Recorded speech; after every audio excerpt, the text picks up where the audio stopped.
你听说过玉龙阁吗？有所耳闻，不过这个组织倒不像是江湖派别，他们与朝廷中的一些官员的联系似乎更为密切，实力不容小觑。那就合情合理了。在神隐小筑伏击我们的就是玉龙阁，而且他们的目标很明确，就是碧轩。看来是宫里的人想要碧轩的命啊。玄霄，灵月小筑并非久留之地，他们能找到神隐小筑，也一定能找到这里。对许碧轩，他们是志在必得。所以我想等碧轩再恢复2日，便启程赶往光岩洞。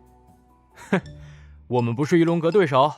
若是平时，莫说你还在，就是我一人也足矣。可那光岩洞可靠？固若金汤。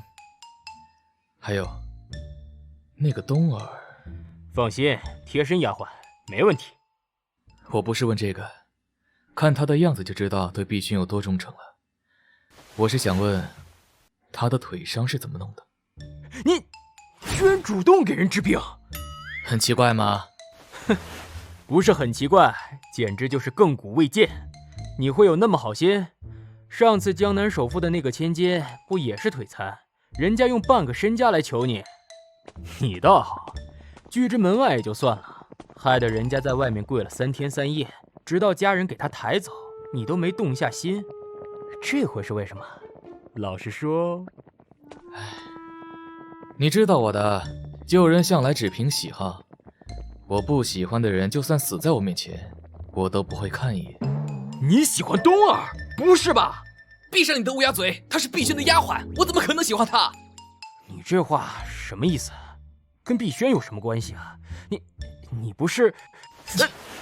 别瞎猜了，我是怕若真有人找上门来，他行动又不方便，嘿嘿嘿，万一有个闪失，你怎么对得起人家？哎，跟我有什么关系啊？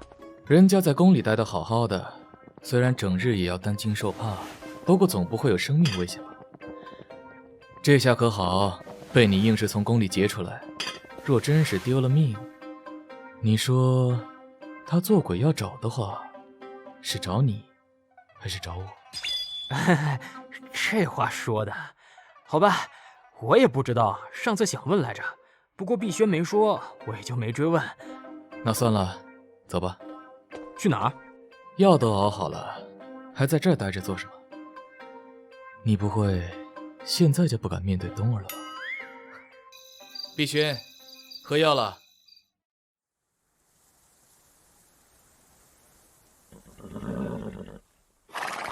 皇上，宫里消息，大楚国太子近日要到我大蜀国，名义虽是拜访，但有可能是探听虚实。哼，慕容明，他不是一直对咱们虎视眈眈吗？哼，以他大楚国的实力，竟敢以卵击石，我倒是佩服他的胆量。没有任何事能阻止我找许碧轩。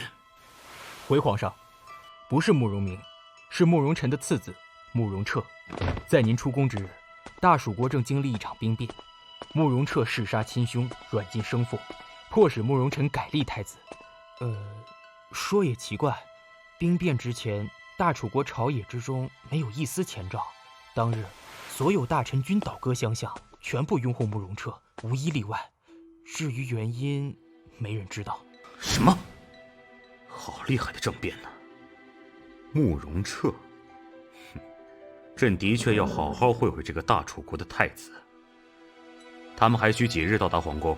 回皇上，密报上说，慕容彻拜访大蜀国，也只是从2国公文中得知。至于他的行踪，无人知晓。是吗？迄今为止，能逃得过我所训练的大内密使追踪的，怕只有这个慕容彻。六爷，咱们是否应该先回皇宫？相信这个慕容彻来者不善，切不可疏忽大意了。哼，慕容彻，他算什么？启程，去找洛锦夜的下个住所。不找到许碧轩，我誓不罢休。属下追封，参见皇上。六爷，咱们是否应该先回皇宫？相信这个慕容彻来者不善，切不可疏忽大意了。慕容彻，他算什么？启程，去找骆锦业的下个住所。不找到许碧轩，我誓不罢休。属下追封，参见皇上。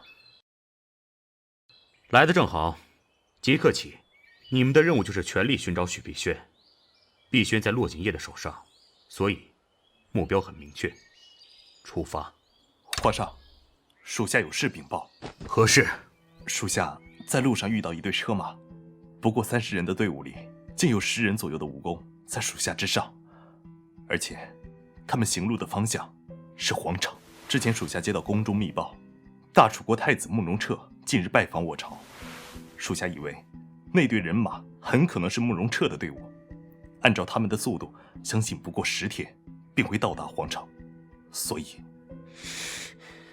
又是慕容彻，没想到他来得这么快。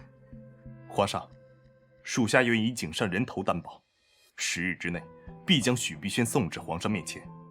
若未完成使命，愿以死谢罪。属下意愿签下军令状。属下议事。许碧轩交给你们，10日之后，我一定要见到他。你们何必以性命担保？皇上即便犹豫，终还是会以大局着想。陆锦业不是一般人，从他手上将人夺回，几率微乎其微。后果不用我说，你们也知道了。是啊，大哥，你有所不知，其实刚刚我早将密报呈给皇上，丝毫动摇不了皇上找许碧轩的决心。如果不加大筹码，皇上估计也不会回宫了。自古英雄难过美人关呐，好在咱们几个看破红尘，要不然下场也不会好到哪儿去。你再唠叨个不停，咱们的下场会更凄惨。快说，这几天你有什么线索？现在可真到了玩命的时候了。回林月小筑。冬儿，感觉怎么样？一种冰凉的感觉，像沁到骨头里，不过好舒服。那应该是好了吧，冬儿。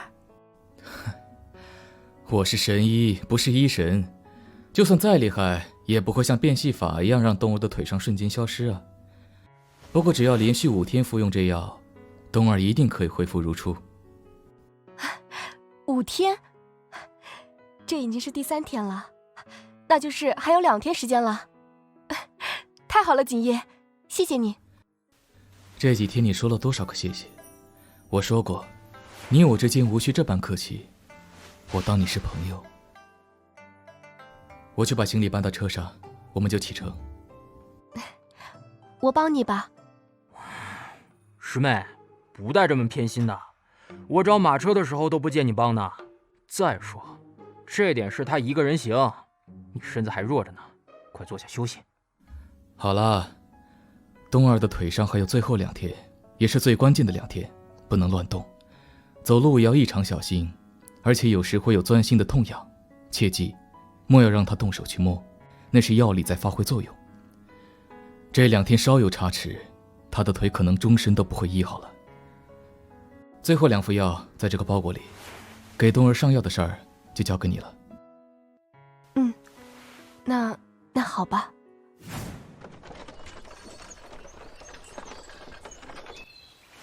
锦叶，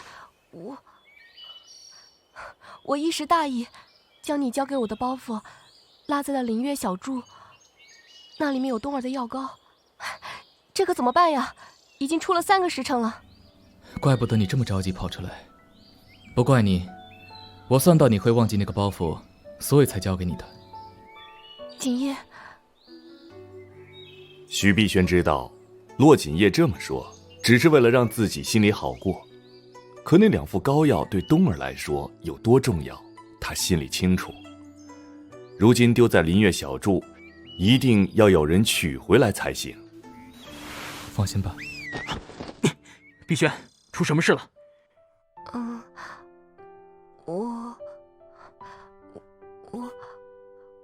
我将装有冬儿药膏的包袱落在了林月小筑的床上了。放心吧。碧轩，出什么事了？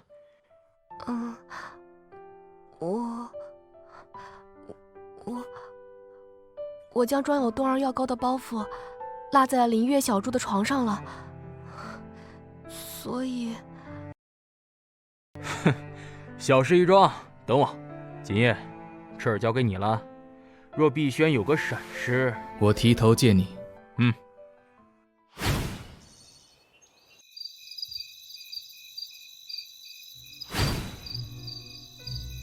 大哥，这里就是我们发现的地方。怎么了？这里在我们离开后有人来过。我清楚地记得，走之前这桌子上摆着2个瓷碗，而且主子的龙檀香也在上面，可现在却空无一物。是吗？或许不是有人来过，而是骆锦业他们根本没有离开。四处搜走，看能不能找到线索。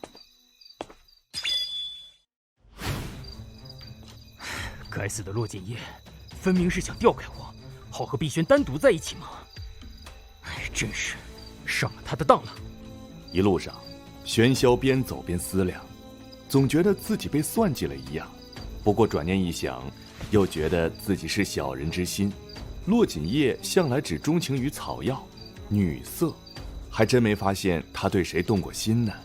唉，真是越想越乱。神剑玄啸，大哥，就是他。当初在神医小筑的时候，主子跟他交过手，他的功夫绝不在主子之下。若不是他心急，主子也不会找到破绽，将龙檀香放入他怀里。奇怪，以他的功夫，不应该没发现咱们的存在啊。就算是神剑也有打盹的时候，神剑玄啸固然厉害，但他也是人，不可能时时处于戒备的状态。我们追，只要跟着他，就一定会找到许碧轩。不过，不要太近。青龙，刚刚的3个人中，会不会有骆锦业啊？如果我猜的没错，刚刚那3个人应该是冷傲天的大内密使。这一次，我们来个螳螂捕蝉，黄雀在后。骆锦业不容易对付，那就留给他们。至于我们，走。既然冷傲天出宫，那刚刚的3个人会不会有一个人就是冷傲天？主子说过，咱们的最终目标就是冷傲天。若是能直接除掉他，咱们何必非要去惹那个骆锦业呢？其中一个人叫楚剑臣，我们算是老相识了。另外2个虽然我不认识，但楚剑臣走在前面，所以他们必然不会是冷傲天。楚剑臣，终有一天，我会让你跪在我的脚下，为多年前的那件事自问谢罪。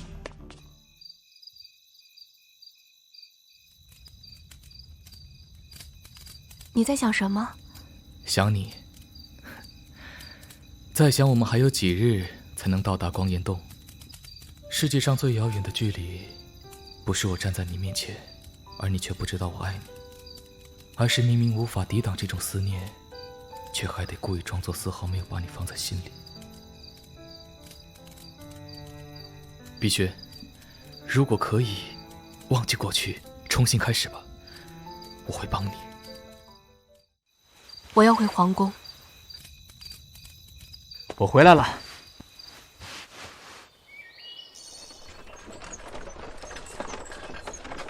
冬儿，你有没有听见有人在喊救命？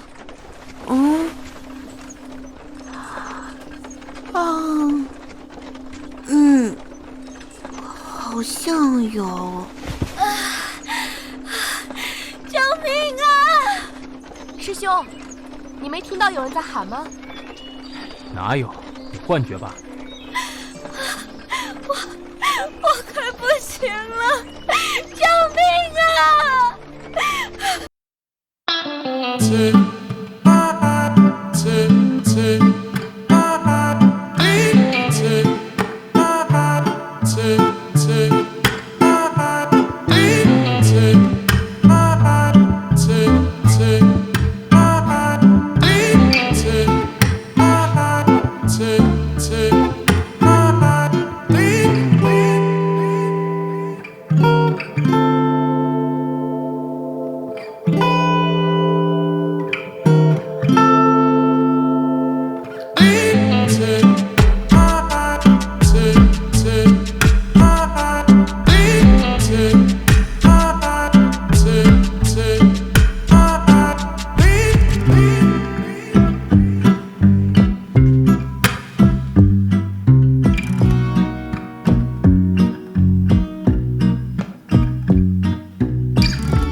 就是赢了，那可是一条无辜的小生命啊！碧轩，那不可能是真的，你相信我。我去救。玄啸，这里交给你，我很快回来。景夜，碧轩，你先进去，不管发生什么事情，都不要出来。他们是谁并不重要，有我在，你放心。碧轩，你先进去。调虎离山，真是一点新意都没有。骆锦业不在，你们就可以带走碧轩吗？看来还真是不把我玄啸当回事儿呢。我快不行了，救命啊！很像，却不是真的。说吧，谁派你来的？救命啊！我快不行了。不说吗？说，是一个长得很帅的公子，让我打扮成这样，不停地喊救命的，不关我的事啊！饶命啊！饶命！果然是调虎离山，不过这个伎俩也太差了吧。既然知道是调虎离山，还想这么轻易的离开吗？就凭你们4人？没错，我们4个人的武功与神医相比，的确不在伯仲之间，但还谈不上不堪一击的地步。如果神医执意要保许碧轩而与我们玉龙阁为敌，那我们只好得罪了。嘿，当我者死。呀！若许碧轩有事，我必不会轻饶你们。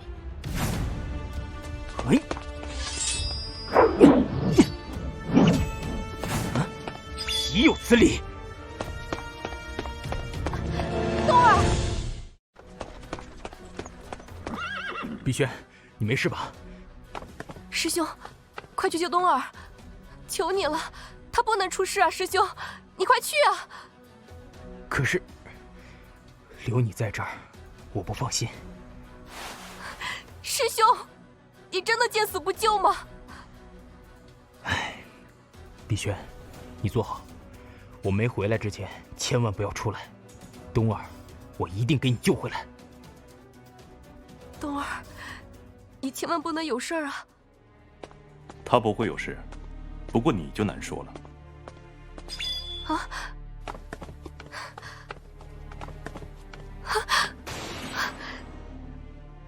你是苏曼河的人，是他派你来杀我的。主子叫我带你回去，得罪了。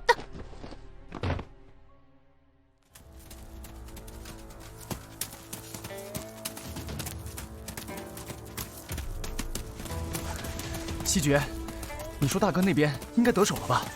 算应该得手了。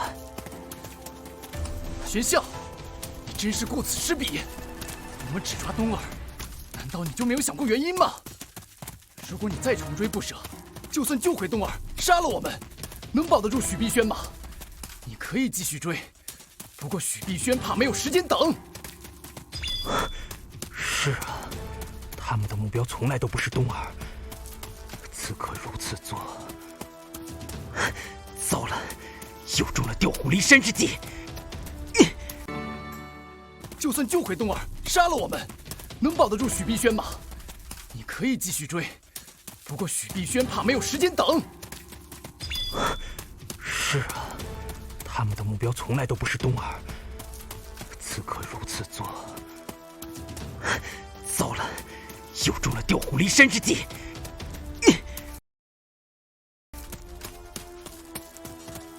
哼，志凤，你这招真管用，玄啸回去了。那咱们更应该快了。他若回去看到许碧轩失踪，你想他会怎么样？哎，不是吧？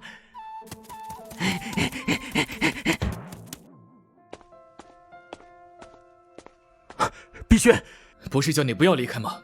你去哪儿了？该死，中了计了。看来我们要去会会这个玉龙阁的阁主了。能在你我的眼皮底下将人接走，此人应该有点来头。碧轩，你等着我。我曾说过，只要我不同意，没人伤得了你。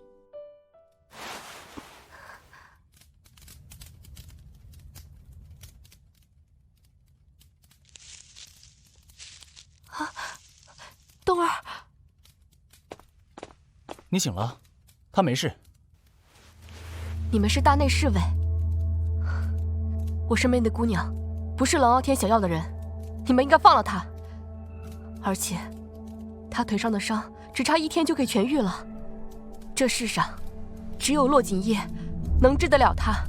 我希望，亦或是命令你们将她送回到洛锦夜的身边。许姑娘深明大义，楚剑臣感激万分。至于这位姑娘，恕在下不能同意。就是啊，许姑娘，不是我们不近人情，你要知道，能在洛锦夜和玄啸手中将你们掳走，是件多不容易的事儿。你现在反倒要我们去找洛锦夜，那不明摆着让我们送死吗？那姑娘的命是命，我们的就不是了。这双腿，是她在大蜀后宫被景贵妃映射按在细密的砧板上造成的。难道你们还要送她回那个人间地狱吗？你好好看看，她才多大，正是如花似玉的年纪。你真的忍心让她下半辈子在别人异样的眼光中惨度余生？许姑娘，你对冬儿的感情我很理解，可是我亦有兄弟，我们曾在皇上面前以人头担保，10日之内若不将你送至皇沟，便提头去见。剑臣不是怕死，而是不想连累兄弟，还请许姑娘谅解。你罢了，你这么说，我无言以对。我退一步，知冬儿腿上的药膏就在那辆马车上，我相信景夜和玄啸见我失踪了，一定会弃那辆马车而不顾，四处打探我的消息。我希望你走这一趟，将那个包袱拿回来。至于放不放冬儿，等她伤好了再议，如何？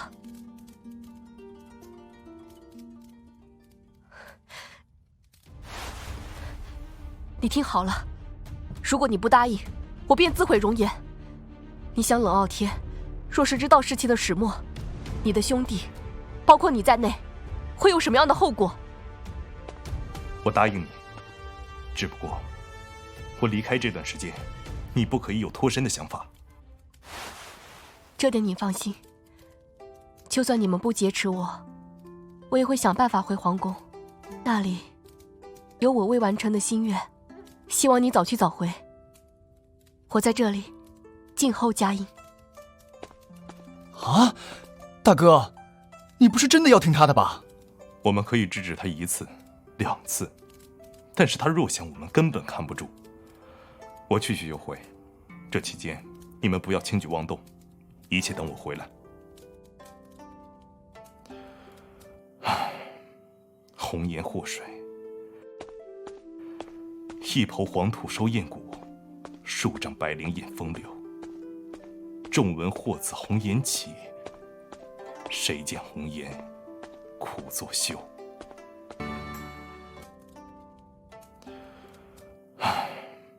红颜祸水，一抔黄土收燕骨，数丈白绫掩风流。众闻祸自红颜起，谁见红颜苦作秀。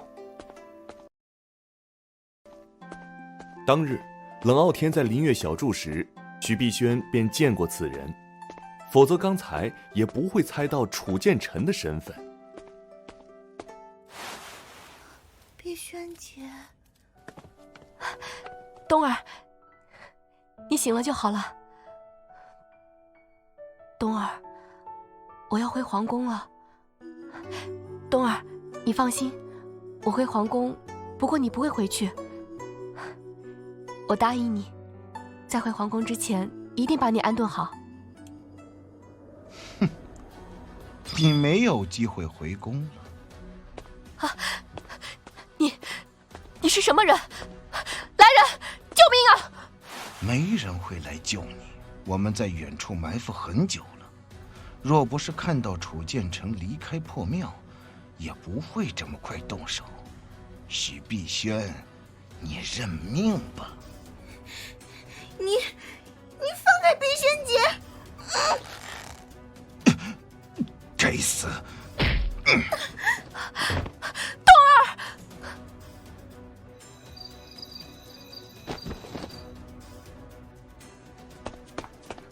冬儿，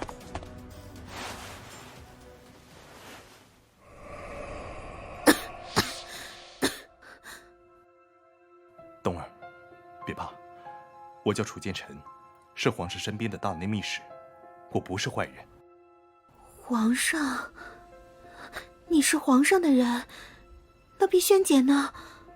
我看到有人把她掳走了，那人好凶，打了我一掌，好疼。好些了吗？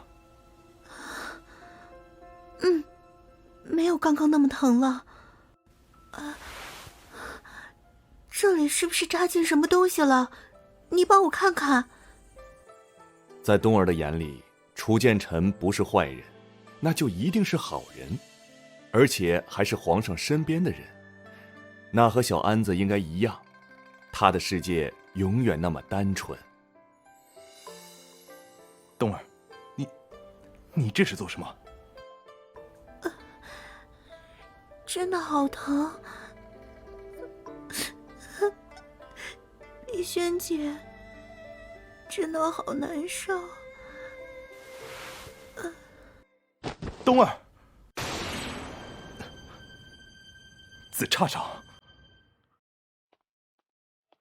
独孤月，你这个禽兽，居然杀死师傅！我楚建成今天就为师傅报仇。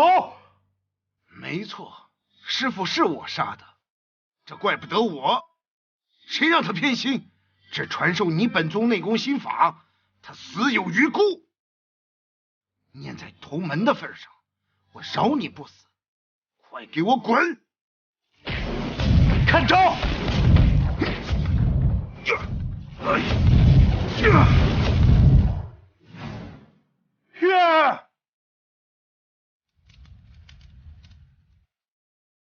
难道他真的没有死？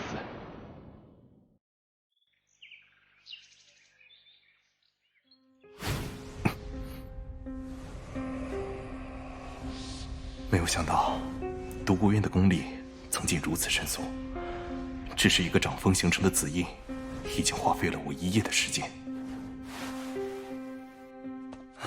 大哥，我们……你们别多想，他中了毒掌，我只是看看。细姐，有句话怎么说的来着？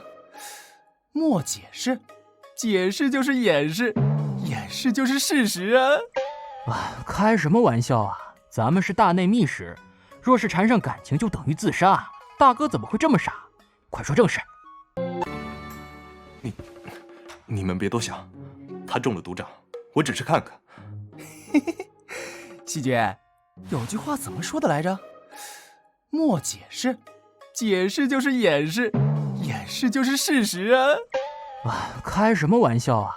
咱们是大内密使，若是缠上感情就等于自杀。大哥怎么会这么傻？快说正事。这句话在楚建成的心里一时激起千层浪。是啊，他的身份的确与爱情无缘，刚刚萌生的念头瞬时熄灭。到底发生了什么？劫走许碧轩的人是谁？你们看清楚了吗？当时我们在庙外，突然有3个黑衣人出现，二话没说，动手就打。我们也没想太多，正对着庙口，只要不让他们进去，里面的人就安全了。谁知道那3人的功夫与我们2个上下差不了多少，交起手来便无暇顾及庙里的情况。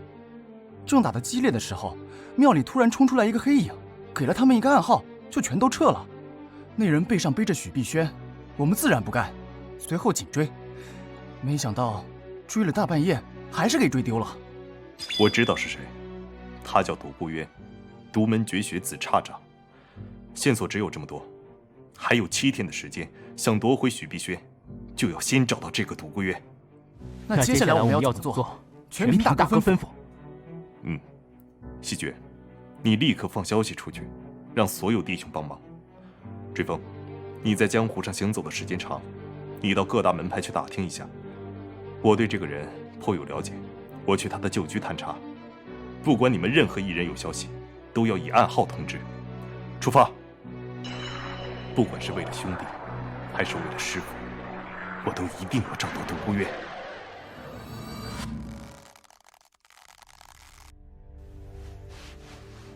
醒了。哼，没想到你睁开眼睛的样子这么勾魂摄魄。这世上，你是唯一一个让我在杀人的时候有所犹豫的人。哼，美得虚无缥缈，艳得风华无双。难怪冷傲天和洛锦夜被你迷得神魂颠倒，一个不要江山，一个不要命。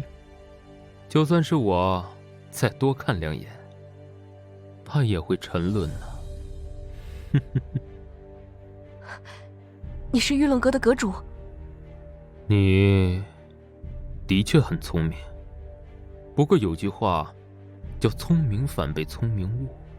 若非你搞出那么多小动作，今天也不会招致杀身之祸。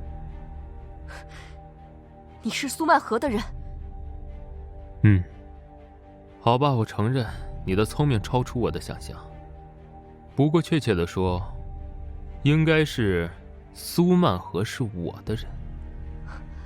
苏曼河是你的人，你的女人。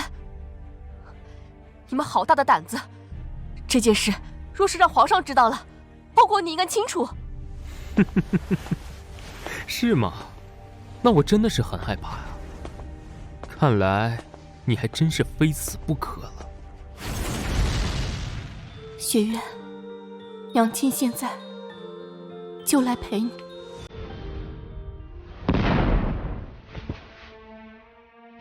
你是谁？怎么会出现在这里？哎，他葫芦里到底卖的什么药？我是谁，他不是很清楚吗？忘了。我是谁并不重要，重要的是，堂堂玉龙阁的厉阁主，竟然这般对待一个手无缚鸡之力的女子，传出去，怕是有伤大雅哟。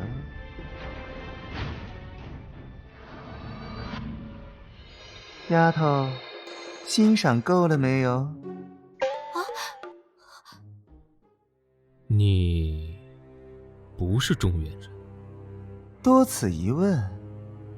听好了，这女人我要了，相信你不会反对吧？丫头，欣赏够了没有？你不是中原人。多此一问。听好了，这女人我要了，相信你不会反对吧？听闻西域幽冥教的教主水若寒，素来是独来独往，我行我素。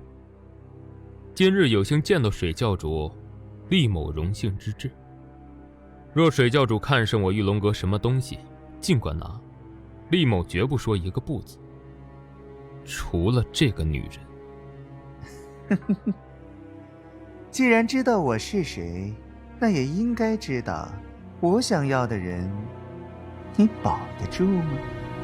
虽然幽冥教势力庞大，但我玉龙阁也不会任人宰割。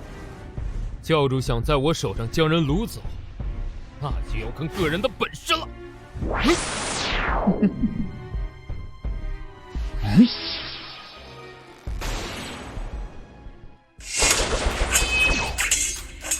阁主，莫寒，带他走。这样的声音，这种感觉，为什么那么熟悉？他是谁？是谁？你什么意思嘛？怀疑我的能力？从来没有。那女人快不行了，你带她离开。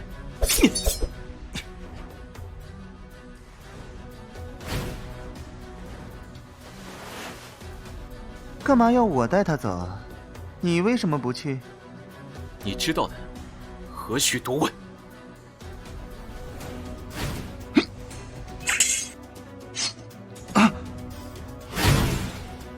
这位公子何不以真面目示人？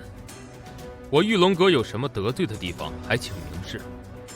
这样肆无忌惮地跑到我的地盘将人掳走，怕有违江湖道义。我非江湖中人，自然不会讲什么江湖道义。而且厉阁主如此对待一个弱女子，此时跟我谈江湖道义，不显多余吗？既然你们不动手，那告辞了。阁主，难道就这么让他走了？不然怎么样？看看你的手，人家只是虚晃一招，你已经招架不住。看得出，此人的武功应该在水若寒之上。我很奇怪，幽冥教向来与大蜀井水不犯河水，怎么会突然出面掳走许碧轩？难道是想以他为饵，对付冷傲天吗？如此甚好，咱们就可以坐收渔翁之利。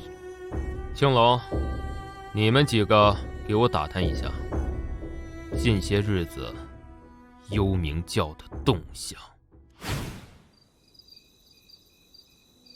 就知道你在这儿，我真的是很好奇，到底是什么样的女人，能凭一块玉佩将我的好兄弟迷得神魂颠倒？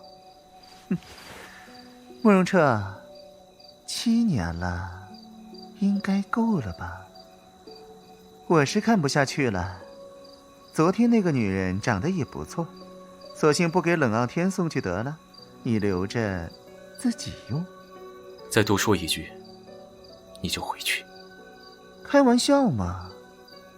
言归正传，你觉得那个女人对冷傲天有那么重要吗？重要到会白白给你5座城池？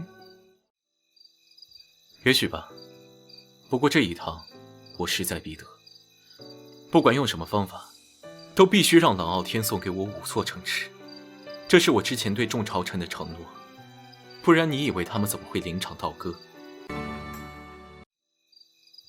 也许吧，不过这一趟我势在必得，不管用什么方法，都必须让冷傲天送给我5座城池，这是我之前对众朝臣的承诺，不然你以为他们怎么会临场倒戈？对了，那个女人怎么样？不容易呀，除了你心里那位，你还是第一次关心另一个女人呢。我关心的是我的5座城池，那女人交给你了，我还有事，还有，不要跟过来。唉，没想到曾经那么豪情万丈、意气风发的少年，会变成今天这样心思缜密、工于心计。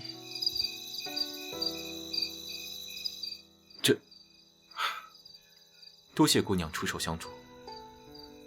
姑娘，你放心，这玉佩在下一定会赎回来。他日定当亲自登门拜访，送还玉佩。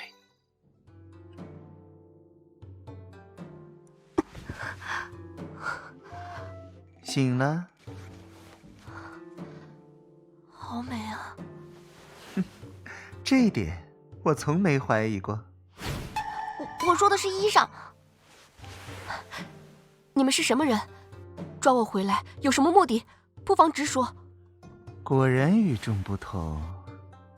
我还以为这世间的女子只要看我一眼，便会沉沦堕落，宁可为我而死呢。的确，你有自恋的本钱，不过这与我无关。我只想知道，你们冒险从玉龙阁掳我回来，到底出于何种目的？还有，那个身着白衫的公子是谁？看上人家了？哼，可惜你没戏了，他心里有人了。不过，你可以考虑考虑我，我不介意吃点亏。终于明白了，什么叫做金玉其外，败絮其中。那样勾人心魄的外表下，竟然隐藏着一副恶魔的本质，真是人不可貌相。哟，不说话就是默认了？那我当你是我的女人喽？告诉你，做我的女人，在你心里我就很重要了。会不会重要到可以共度余生呢？不说话就是默认了。如果你不开口，或许会有更多的女人为你抓狂。丫头，你这样很不礼貌哎。有多不礼貌？你把我掳到这里还不礼貌吗？水若寒，西域幽冥教的教主。我从小到大没去过西域，应该没得罪过你这号人吧？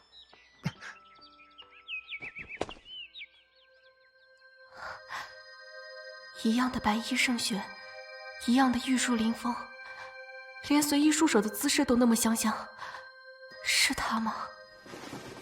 丫头，这儿凉着呢，若是累了，可以到我帐内休息。哈哈哈哈哈，好吧，我开玩笑的。听说你以前是大蜀国的皇后，现在却是个普普通通的宫女。看来冷傲天也并不是很爱你嘛。冷傲天？你们抓我的目的是要用我来要挟冷傲天？有所取，或是有所求？怎么，你觉得我有这个斤两吗？这个你不需要知道。总之，我们会送你回大蜀皇宫，不管你愿意不愿意。我愿意，而且很愿意。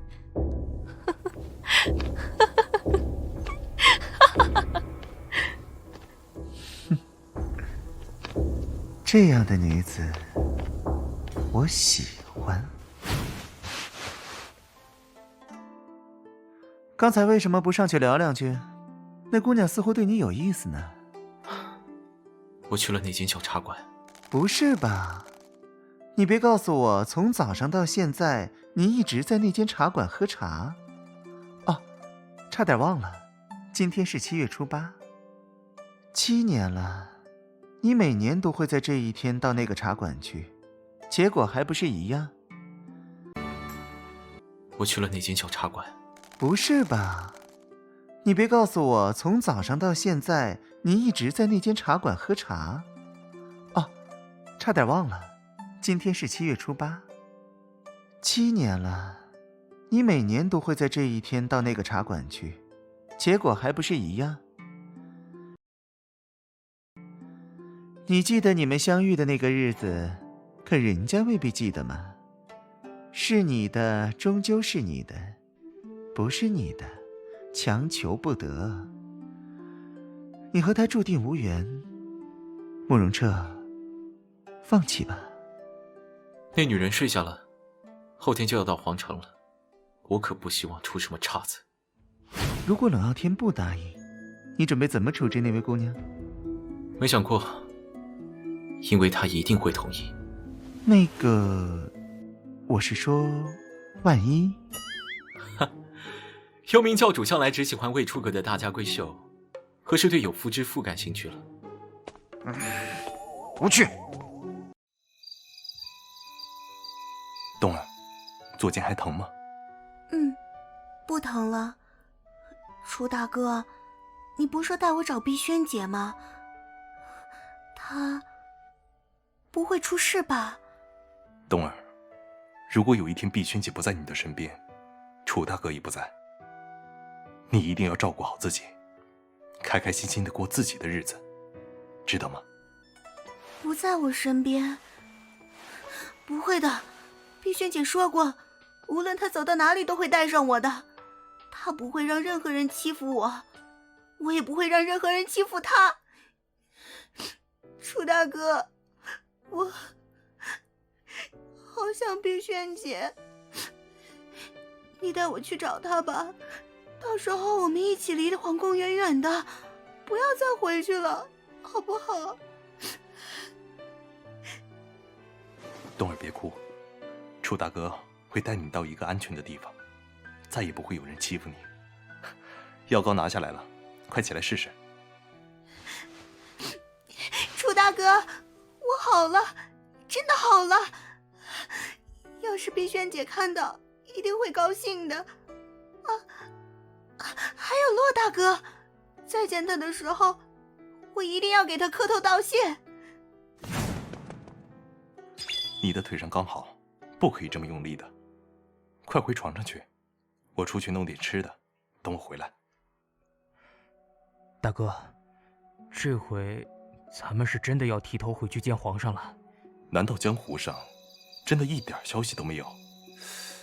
有倒是有，不过都传这个叫独孤渊的早就死了。大哥，你没弄错吧？现在说这些也没用，估计许碧萱这会儿应该是下了黄泉了。不过他不用怕，有咱们3个陪着，他应该不会太寂寞哈。哼，你怎么知道人家愿意用你陪啊？啥也别说了，一会儿洗洗脖子回皇宫吧。事到如今，我们只能回宫复命。只不过，我还有件私事未了，你们等我1个晚上，我安顿好了冬儿，咱们一同回京。我会尽我最大的努力，保住你们的命。大哥，冬儿是皇宫的宫人，怎么大哥无意将她送回皇宫吗？皇宫是什么样的地方，你们都应该清楚。冬儿天真单纯，之前还有许碧萱护着她，现在许碧萱出事了，她若回到那里，怕只有死路一条。你们等我。大哥该不会是喜欢上冬儿了吧？这个问题还重要吗？不管喜欢不喜欢，结局只有一个。唉，什么结局？阴阳相隔。走吧，好好喝一顿女儿红。下面估计没这么好的酒了。好，今朝有酒今朝醉，明日愁来明日愁。今日咱们就一醉方。走吧，好好喝一顿女儿红。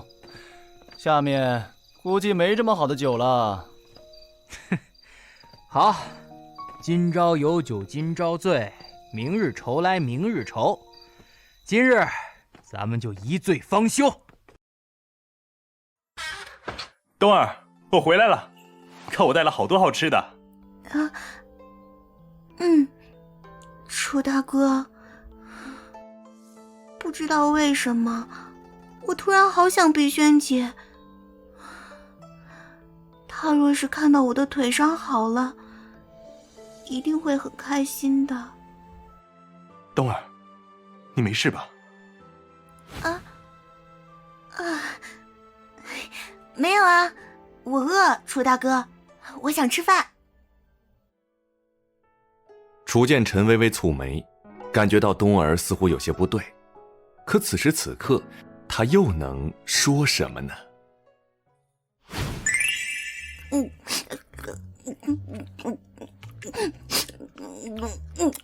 冬儿，我在附近找了个宅子。楚大哥，我好困啊，我想睡觉了。冬儿，睡觉睡觉。那你先休息吧。冬儿，楚大哥还有别的事情，不能再陪你了。我在附近买了间大宅，你就住在那里。总有一天，我会带着你的碧萱姐去找你。还有，楚大哥别无所求，只希望你平安无事。所以，你一定要照顾好自己。楚剑尘。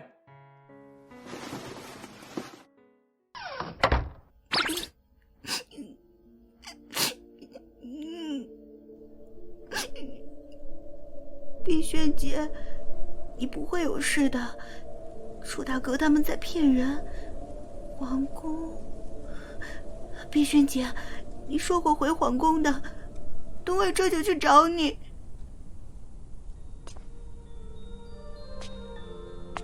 碧轩姐，碧轩姐，碧轩姐，碧轩姐。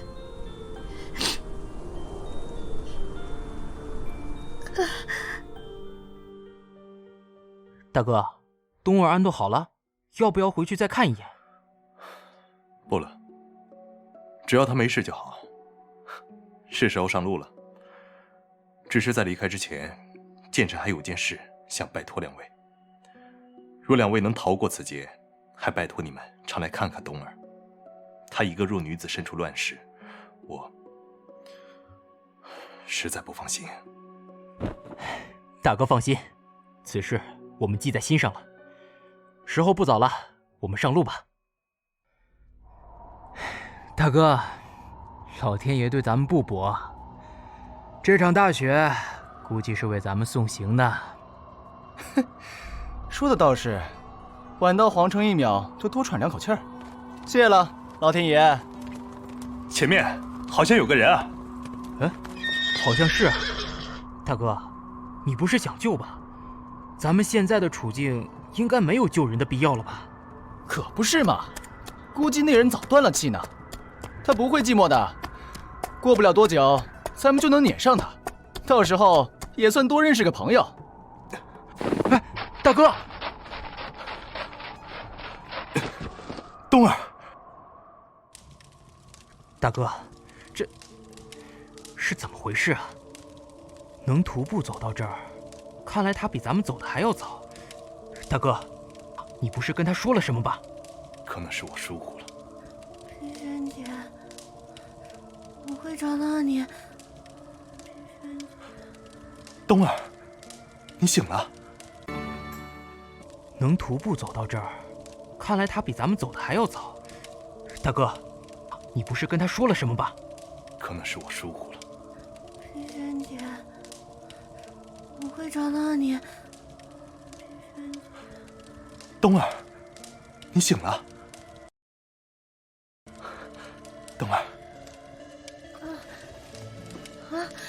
楚大哥，你们怎么会在这儿？冬儿，我不是在桌上给你留下字条了吗？你怎么会在这儿？若不是我们发现的及时，你早就……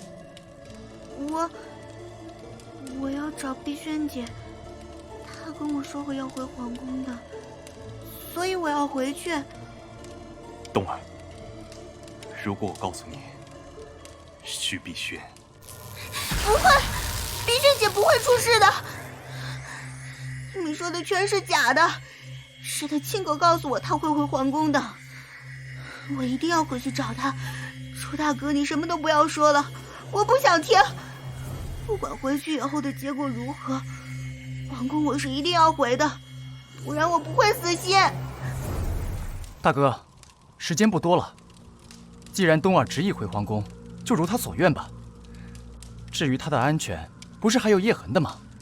只要你一句话，他豁出命去都会保他周全的。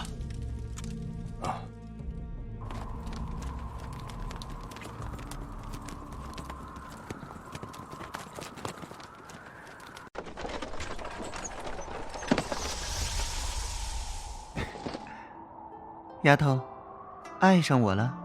那亲一个。不好意思啊，我对女人没兴趣。我吗？长得惊天绝地不是我的错，不过你乱讲话就是你的不对了。如果你愿意，我可以证明给你看。怎么样？找个时间验证一下。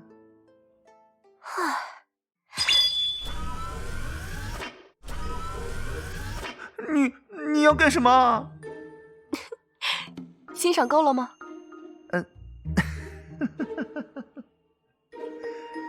若是我说没呢，你会不会跟我回西域，让我慢慢欣赏呢？你还真幽默。就算我点头，前面车里的公子也未必会愿意。就算他愿意，冷傲天也未必会同意。我真想知道，你是怎么在他们眼皮底下将我带走？只要我想，没人拦得住我，你信吗？我信，只是你并不想。看得出，前面车里的公子应该是你的朋友，而我，应该是他手中很重要的筹码。所谓兄弟如手足，女人如衣服，你会为了一件不知什么时候就会厌倦的衣服，而砍断自己的手足吗？何必把自己说得这么廉价？相信在所有男人的眼里，你可是颗价值不菲的绝世夜明珠呢。若真是如此，那我的光芒只会照在冷傲天一人身上，照到他化为灰烬，人无休止。你还真执着，看来我是没戏了。不过若有余晖倾泻的时候，可别忘了我许碧轩。怎样的女子？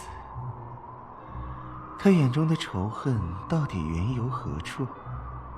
是即将要到的大蜀皇宫，还是那个高高在上的大蜀帝王？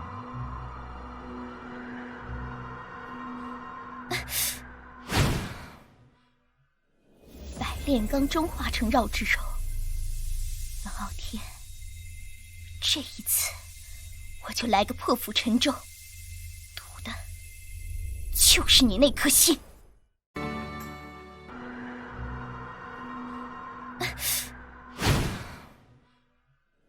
百炼钢中化成绕指柔，冷傲天，这一次我就来个破釜沉舟，赌的就是你那颗心。娘娘，娘娘，您这是？我这就给您包扎。慢着，小桃红，这个玉坠真的是从莹儿的母亲身上摘下来的，果然是上好的羊脂玉。看来这个莹儿的手脚也不是很老实嘛。回娘娘，这玉坠是玄武交在我手上的，千真万确。还有，玄武让我带话给娘娘。玄武说，本来许碧轩已经被他们抓回去了，可是却来了2个西域高手将他掳走了。阁主的意思是，要你小心，许碧轩很有可能会再回到皇宫的。许碧轩，回来好啊，这后宫少了他，还真是寂寞呢。听好了，这个给你带上，无论什么情况都不要摘下来，尤其是莹儿在场的时候，一定要放在显眼的位置。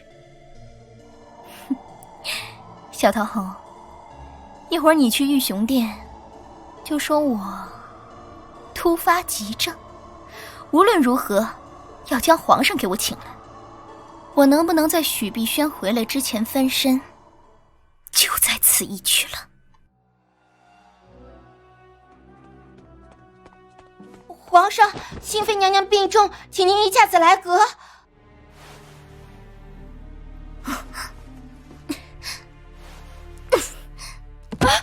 娘娘，曼和，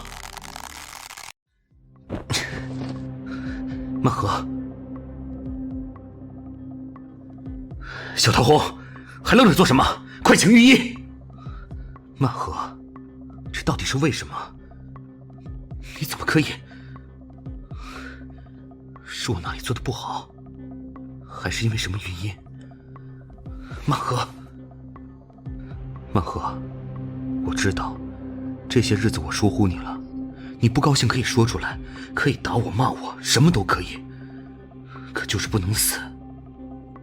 你这样会让我内疚一辈子的。曼和，我知道你醒了，你说话呀。臣妾不敢。皇上，臣妾有一事相求，求皇上将臣妾打入冷宫。不可以，朕答应过你，绝不会打你入冷宫。曼和，如果是因为这些日子朕冷落了你，那朕可以向你道歉。至于今天的事，我不希望再有下一次。皇上，你还记得丽妃吗？那个等了你一辈子，最终却上吊自缢的柳玉洁。丽妃？不错。虽然我不知道她犯了什么错，可作为一个女人，她用尽一生的时间去等待自己的丈夫，得来的却只是七尺白绫收白骨。臣妾曾经同情过她，可却没想到有一天自己和她的命运竟会如出一辙。怡雨阁的事，皇上只因我身在其中，便问也不问地将我禁足在紫来阁。皇上可知，臣妾不怕被冤枉，怕的是皇上的那颗心竟没有一丝的信任。怡雨阁的事，皇上只因我身在其中，便问也不问地将我禁足在紫来阁。皇上可知，臣妾不怕被冤枉，怕的是皇上的那颗心竟没有一丝的信任。曼和，皇上，曼和的一生都是为你而活，从前如此，现在如此，将来亦是如此。你可以一连10几天对曼和不闻不问，对曼和毫不关心，但你可知，这些天我日日夜夜思念的都是皇上的安危啊！您重病于床，而臣妾却只能在宫中祈祷，这对臣妾来说是多大的折磨！在听到您大病初愈的时候，臣妾不知有多开心，每日就站在紫来阁的门口，时刻做好了恭迎皇家的准备。可是1天、2天、3天过去了，你始终没有再来臣妾这里。没有了皇上的垂怜，曼和真的找不到活下去的意义。皇上，我要离开曼和好不好？皇上，曼和，对不起。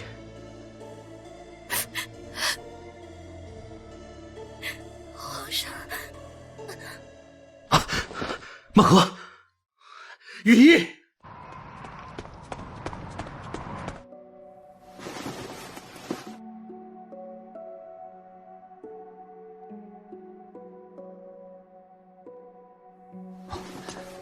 回皇上，新妃娘娘已无大碍，只是有些体虚，多注意调养，便可好转。小桃红，好好照顾你家主子。朕先回玉雄殿，如果有什么事儿，及时禀报。张玉一，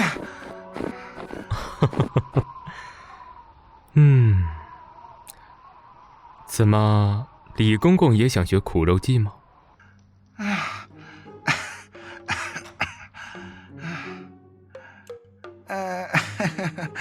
我正想追上你问些事儿呢，看来是省了。李公公，明天早上搬到旨意，后宫无主，凤印暂由新妃掌管，你先下去吧。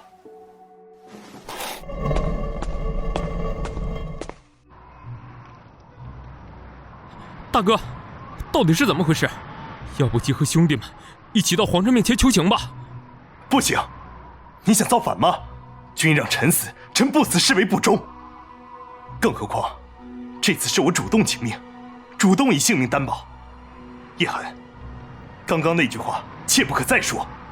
可是，叶寒，大哥求你一件事，在没人发现的情况下，把冬儿送回怡雨阁，照顾好冬儿。我不想她出事，如果皇宫真的待不下去，你带他离开。大哥放心，叶寒就是自己的命不要，也不会让冬儿受一点委屈。那就好，你不要跟我们进去，送他回怡玉阁吧。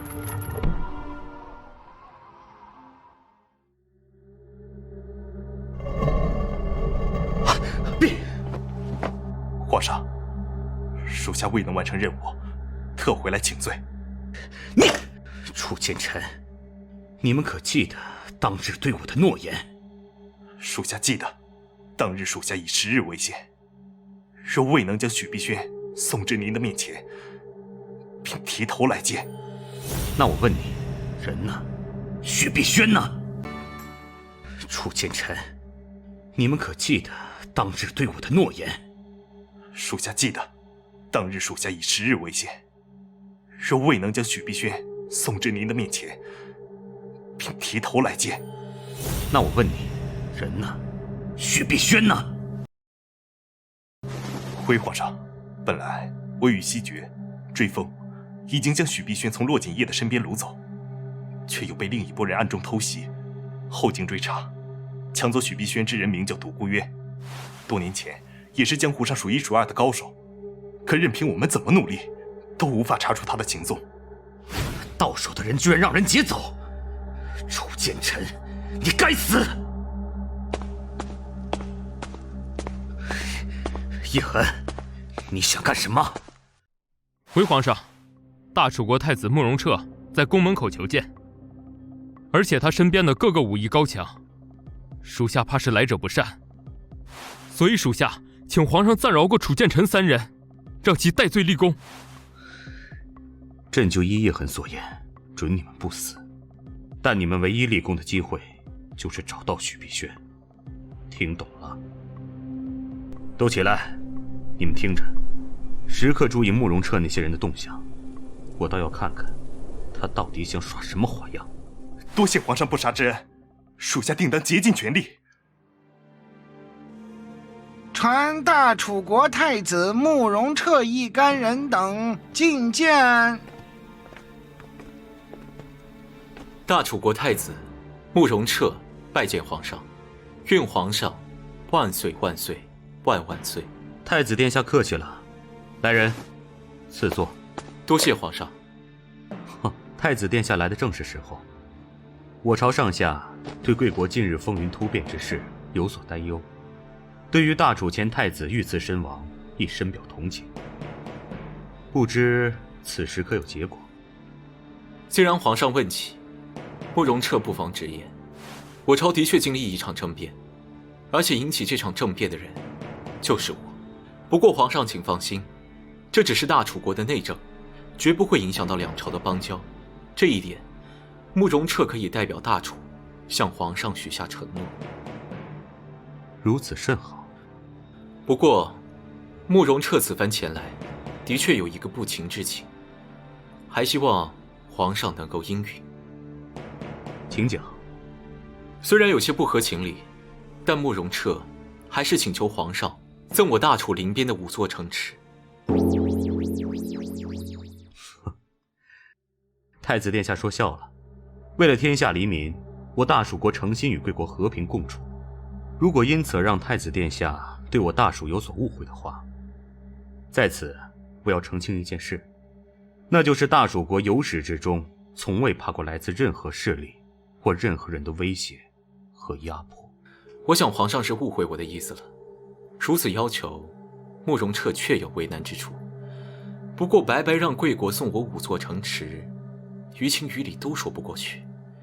所以在来之前，在下为皇上带了一份还礼。还礼？不必了。若太子殿下真想两朝交好，此事无需在意。李公公，一个许碧轩换5座城池，皇上若不同意，那慕容彻不便打扰。若涵，我们走。慢！在哪里？至于那5座城池，赠于大楚。李公公，下诏。我要见人。皇上稍安勿躁，人我会安然无恙地交到皇上手中，但必是拿到诏书之后。李公公，诏书。多谢皇上，请皇上稍等。若寒，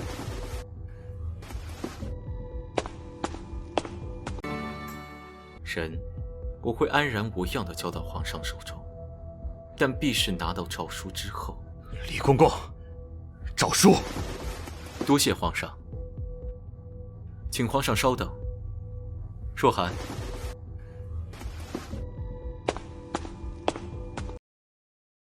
这般被一个男人担心，想来那个许碧轩应该是幸福的吧。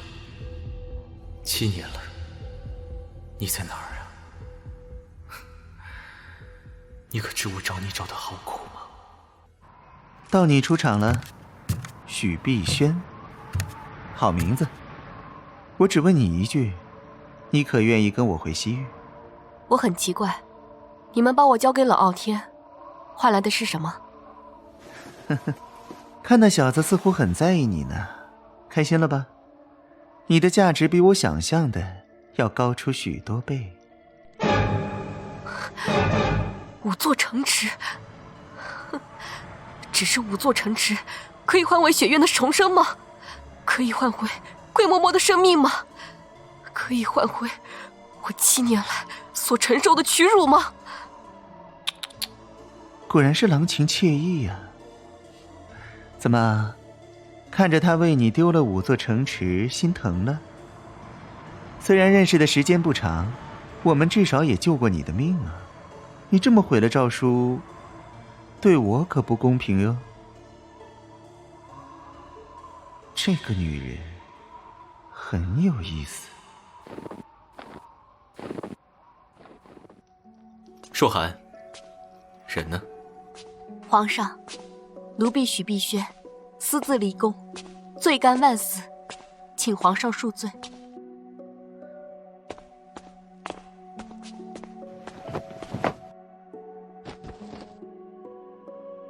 平身。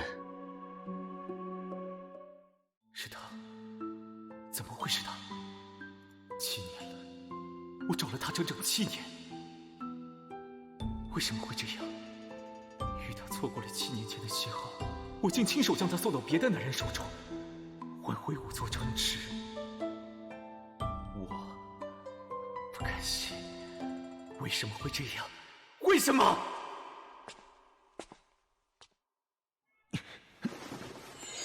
你要失了身份。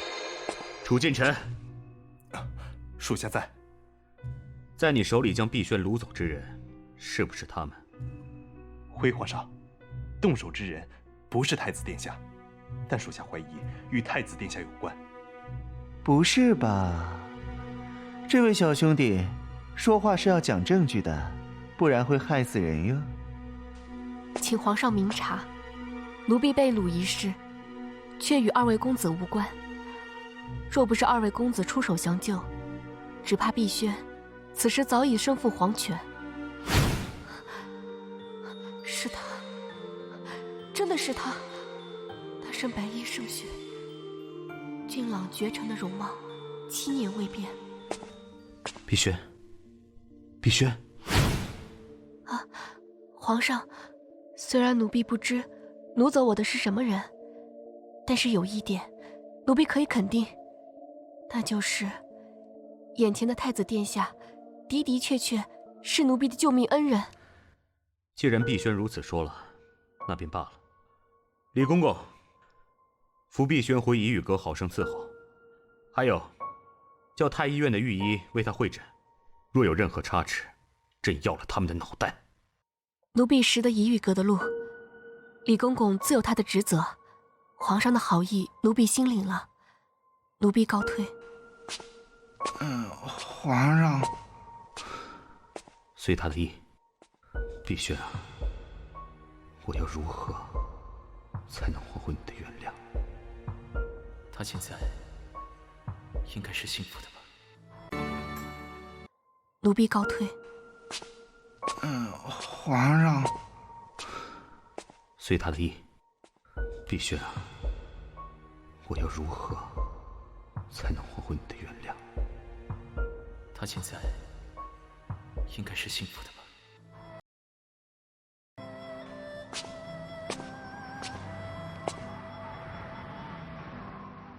人生如戏，戏如人生。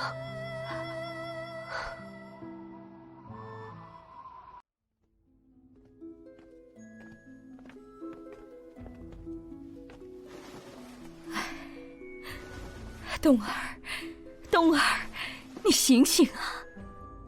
冬儿，这是怎么回事？他是怎么回来的？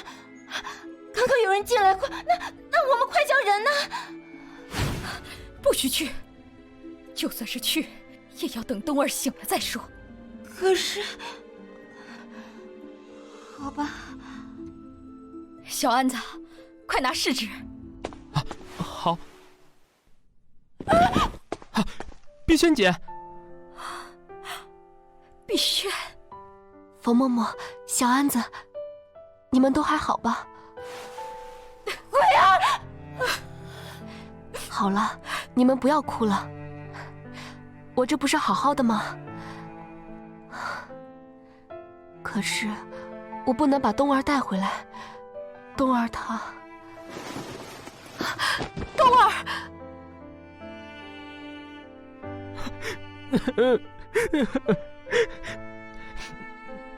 碧萱姐，冬儿就在内室，她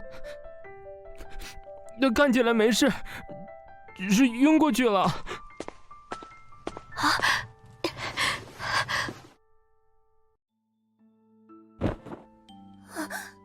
碧萱姐，冬儿，太好了，你没事儿，你们都没事儿。这样最好，最好。冬儿，是谁把你送回来的？我明明看到你。是楚大哥，是他救的我。他也有去找过你，可是他们怎么都没找到，还说你出事了。原来他们在骗我。碧萱姐，你没事就好了。是他。对了，冬儿，你的腿……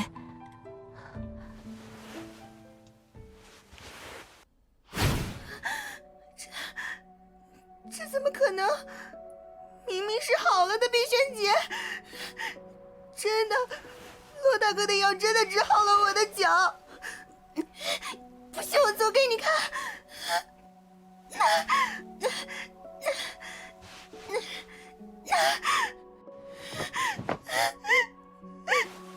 不可能的，为什么会这样？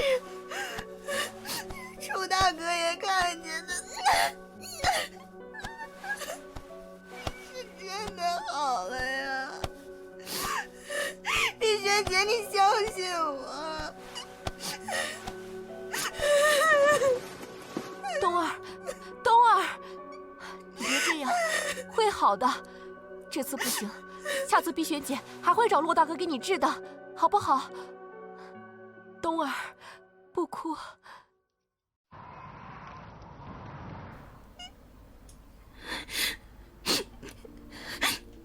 碧萱姐，我没事了，你们不用为我担心。我好累，想睡会儿。冬儿，不管发生什么事，我都会在你身边。我说过，不会再让人欺负你的。碧萱姐，我没事了，你们不用为我担心。我好累，想睡会儿。冬儿，不管发生什么事，我都会在你身边。我说过，不会再让人欺负你的。冯嬷嬷，陪我走趟紫来阁。小安子，你照顾好冬儿。许姑娘，请留步。楚公子，你不是在御书房吗？怎么会在这儿？他们都离开了？没有，皇上只是让我等先行离开。碧轩多谢楚公子救冬儿一条性命，此恩我许碧轩他日必报。姑娘言重了，我将姑娘叫住，只是想问，冬儿醒了吗？冬儿已无大碍，不过冬儿的腿伤似乎比以前更严重了，不知楚公子是否知道原因？腿伤，不是好了吗？怎么可能又严重了？难道……不瞒许姑娘，因为你，我与兄弟以性命担保，10日内若不将你送到皇上的面前，便以死谢罪。在你被掳走之后，我带着冬儿四处打探你的消息，却始终没有结果。我们甚至怀疑你已经……我本打算将冬儿安置在宫外，让她远离皇宫。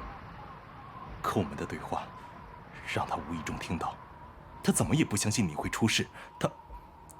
她背着我们，自己跑出客栈，却叫天降大雪。当我再次发现她的时候，她已经被大雪覆盖，差点就冻死了。冬儿的膝盖刚刚好转，这都怪我，是我没有看好冬儿，怪我。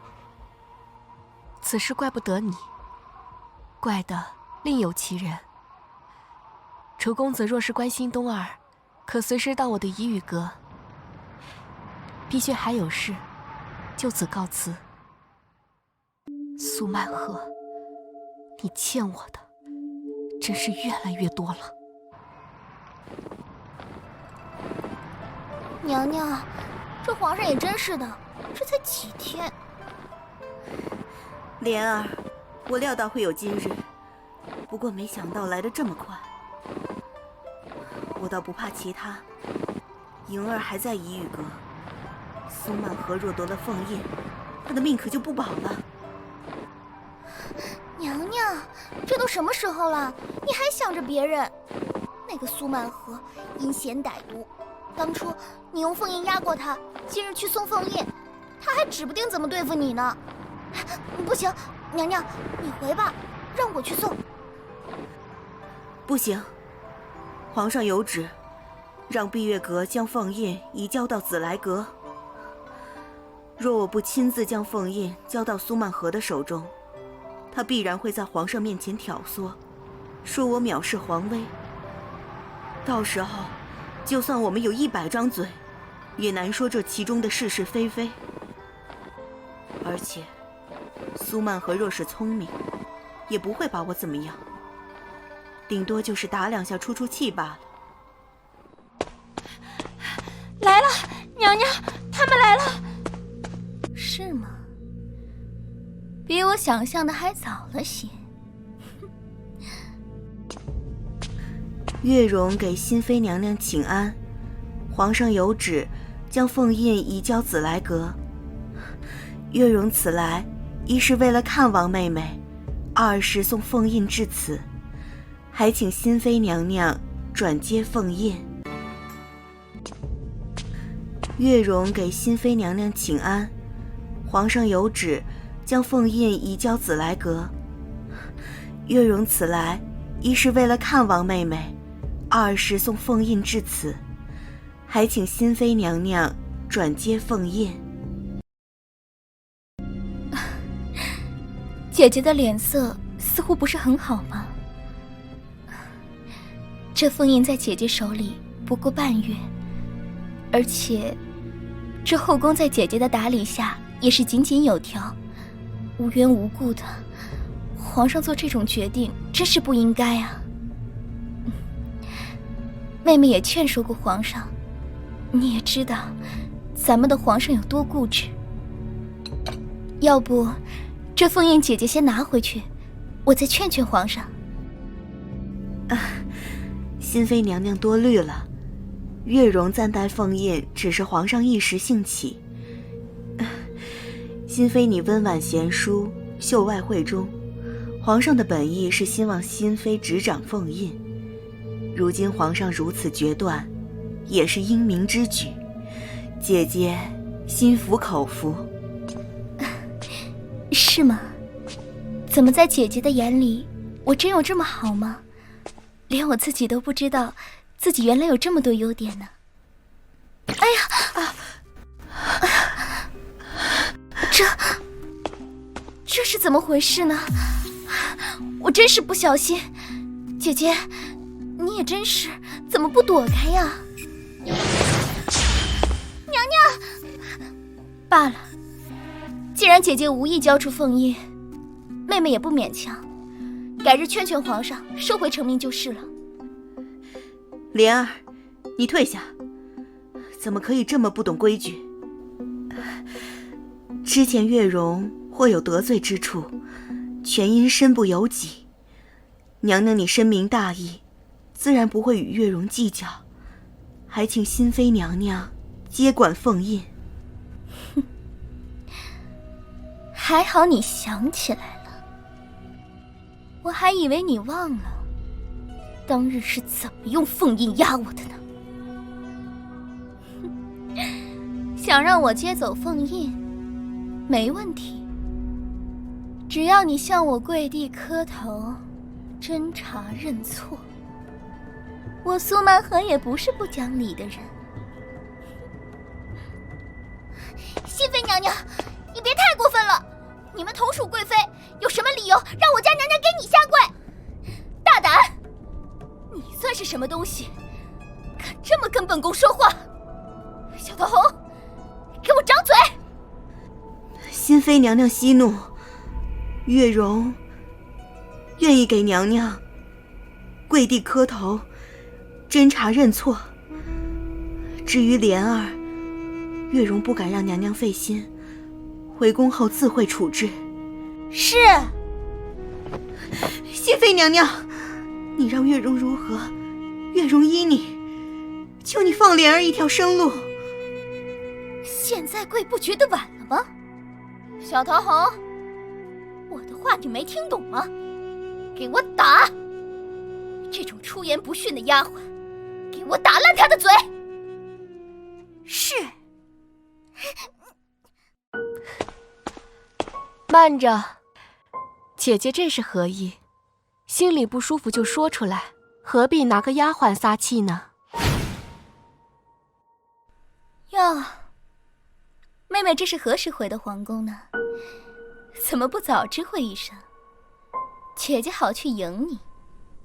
这妹妹如何担当得起呢？您是贵妃，妹妹只不过是个奴婢。再说，若真告知姐姐，妹妹恐怕未必会回来的这么快呢。你，既然妹妹知道自己的身份，那就应该明白，有些事不是妹妹可以管得了的。小桃红，你，既然妹妹知道自己的身份，那就应该明白，有些事不是妹妹可以管得了的。小桃红，怎么不早知会一声，姐姐好去迎你？这妹妹如何担当得起呢？您是贵妃，妹妹只不过是个奴婢。再说，若真告知姐姐，妹妹恐怕未必会回来的这么快呢。你，既然妹妹知道自己的身份，那就应该明白，有些事不是妹妹可以管得了的。小桃红，呀，甄贵妃，您的腿没事吧？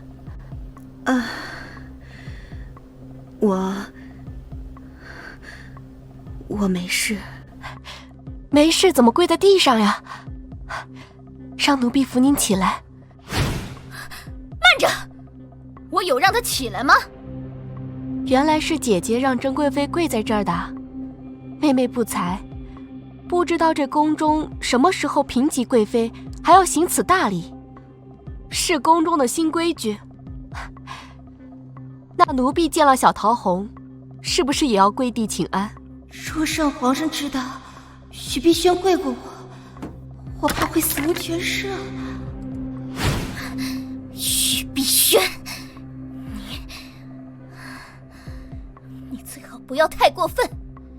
莫要以为皇上宠你，我就拿你没有办法。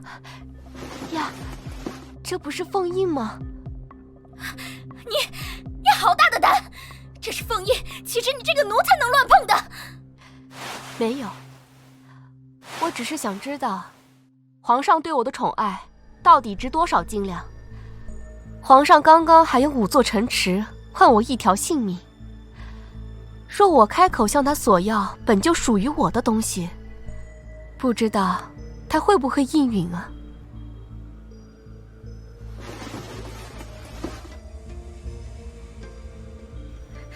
既然新妃娘娘已拿回凤印，月容即刻回去复旨，就此告退。月容，姐姐真的想惊动皇上，重新考虑一下凤印的去向吗？如果是，妹妹不拦着。许碧轩，你当真觉得我怕了你吗？凤印在我手中，此刻便是杀了你，皇上也不会将我怎么样。皇上的确不会对你怎么样，那是因为他根本就不知道是你做的。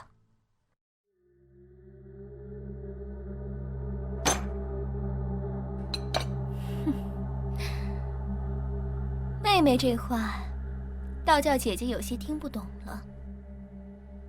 我苏曼河做了什么事了？还请妹妹明示。听不懂？那就算了。冯嬷嬷，咱们走。许碧轩，你大胆！我紫来阁岂是你想来就来、想走就能走的地方？不然怎么样？皇上谈完正事，便会到怡雨阁看望我。难道姐姐真的要碧轩拖着虚弱的身子，在此聆听姐姐的教诲？亦或是像珍妃那样，跪在你面前？冯嬷嬷，我们走。哦，差点忘了，姐姐若是看到玉龙阁的阁主，替我问声好，就说他的话，我记下了。